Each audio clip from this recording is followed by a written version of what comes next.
A functional group is a group of atoms that has a predictable chemical behavior. And there are many functional groups in organic chemistry. And I'm going to cover some of the more common ones, the ones you would have to know for your class. So we start with an alkene.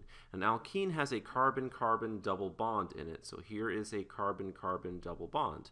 R refers to the rest of the compound or the remainder of the compound, and normally we're talking about carbons and hydrogens. Let's look at an example of an alkene. So over here on the right, we can see that this molecule contains a carbon-carbon double bond, so this is an alkene. So how do we name this? Well, if we had a 4-carbon alkane, let me go ahead and write out a 4-carbon alkane here. So 1, 2, 3, 4. We already know we should call that butane. So this one should be called butane. And since we have a 4-carbon alkene, we're going to lose our ending here, ane, and we're going to add on ene, the ending for an alkene. So the name of this molecule is butene. Let me go ahead and write that out here. So this is butene. And if we number this molecule, we start with a double bond, and we give this carbon right here a number 1. And then we have a number 2 right here, and a number 3 for this carbon, and a number 4 for this carbon. Our double bond starts at carbon 1, so we put a 1 in front here, and we call this 1-butene. Let's look at another example of an alkene. If we drew out a ring like this, we already know this is called cyclohexane. If we put in a double bond, now it's cyclohexene. And you can see this has a carbon-carbon double bond, and so does this molecule. So they both contain an alkene functional group, and therefore both these molecules will undergo the same types of reactions. They have predictable chemical behaviors, and that's the usefulness of grouping functional groups, of identifying functional groups on molecules. Our next example of a functional group is an alkyne. So this time it's a carbon-carbon triple bond. So here you can see the carbon-carbon triple bond in an alkyne. So if we look at the right, here's our example, and we number our carbons. We could call this carbon 1, this is carbon 2, carbon 3, and carbon 4. So when you're drawing an alkyne, we know that this is linear at this portion of the molecule. This bond angle is linear, so that's why it's drawn in a straight line.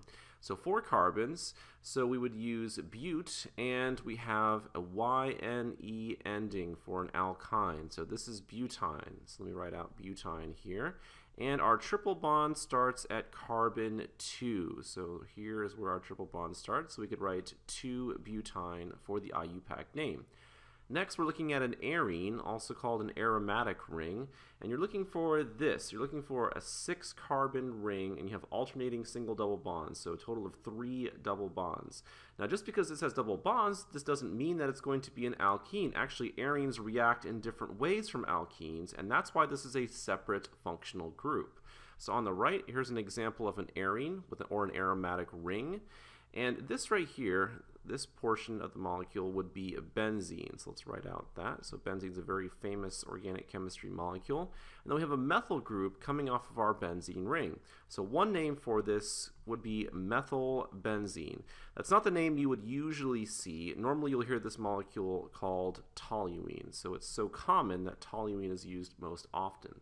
So toluene is an example of an arene. It contains an arene functional group, and so toluene would react in similar ways to benzene. All right, let's look at our next functional group here. This is an alkyl halide.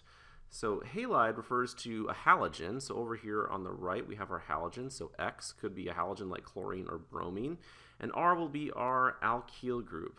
For the example on the right, let me get a little more room down here. Our halogen is chlorine. And our alkyl group here would be an ethyl group. We have a CH2 and a CH3. So one possible name for this molecule would be ethyl chloride. You could also call this something like chloroethane. All right, next functional group is an alcohol. So an alcohol has an OH right here, and an R for the rest of the molecule. As an example, here's an OH or a hydroxyl group, and then we have a CH2 and a CH3. So we have 2 carbons in this molecule, and we know 2 carbons is eth. And for the full name, this would be ethanol. So a very famous molecule, obviously. So this is ethanol. Next, we have an ether.